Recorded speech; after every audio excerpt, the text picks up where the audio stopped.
Hello மக்களே! எல்லாருக்கும் வணக்கம். எல்லாரும் எப்படி இருக்கீங்க? இன்னைக்கு காலையிலேயே விறகடுப்புல சமைக்க ஆரம்பிச்சாச்சுங்க. மதியத்துக்கான சாதம் இப்ப தான் போட்டுட்ருக்கேன். அதுக்கப்புறம் கொஞ்சம் வேலைகள் இருந்துச்சுங்க. அதெல்லாம் செஞ்சு முடிச்சுட்டு, அடுப்பு வந்து புதுசா கட்டுனோம். அதுக்கப்புறம் சரியா காயாம இருந்தது மழை பெஞ்சனால. இப்ப தான் கொஞ்சம் கொஞ்சம் காஞ்சுட்டே வருதா, சரி கையோட மொழுகி விட்டுறலாம் அப்படின்ட்டு நல்லா சாணம் போட்டு வலிச்சு விட்டாச்சுங்க. பார்க்கவே ரொம்ப மங்களகரமா சூப்பரா இருந்துச்சுங்க. அந்த கையோடயே அப்படியே ஆத்துக்கு போயாச்சு. என்னன்னா மழை பெய்யறனால நம்ம வாய்க்கால்ல நெறைய தண்ணி வருதுங்க. கொஞ்சம் அதிகமா தான் வருது. அங்க போய் நல்லா நிம்மதியா துணி துவைச்சுட்டு வரலாம் அப்படின்ட்டு, என்னோட பையனோட யூனிஃபார்ம் எல்லாம் எடுத்துட்டு போய் ஆத்துல டமா டுமான்னு அடிச்சு நல்லா துவைச்சு அலசி எடுத்துட்டு வந்தாச்சு. ஆ முதல்ல தண்ணி கம்மியா வருங்க. இப்ப மழைக்கு கொஞ்சம் அதிகமாவே வருது. சூப்பரா இருக்குங்க.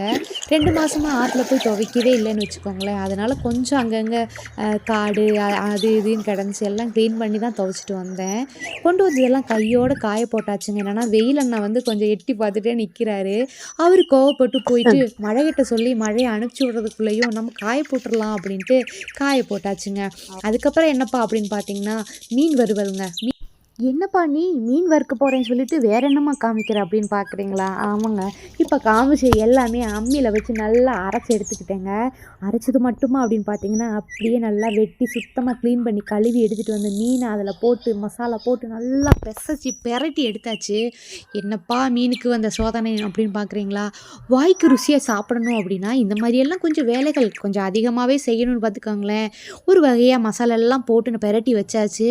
அப்புறம் வந்து மச்சான் சொல்றாரு, "இன்னி கொஞ்சம் மிளகாத்தூள் போட்டு பெசஞ்சு எடு" அப்படின்ட்டு.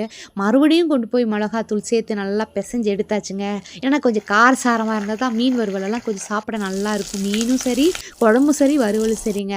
அப்படியே வறுத்து ஒரு புடி புடிச்சாச்சுங்க. வாழைக்காய் கூட்டு, மீன் வறுவல், சாதம். இதுதான் இன்னைக்கு நம்ம வீட்டு சமையல். புடிச்சிருக்கா இல்லையான்னு மறக்காம சொல்லிட்டு போங்க. பாய்.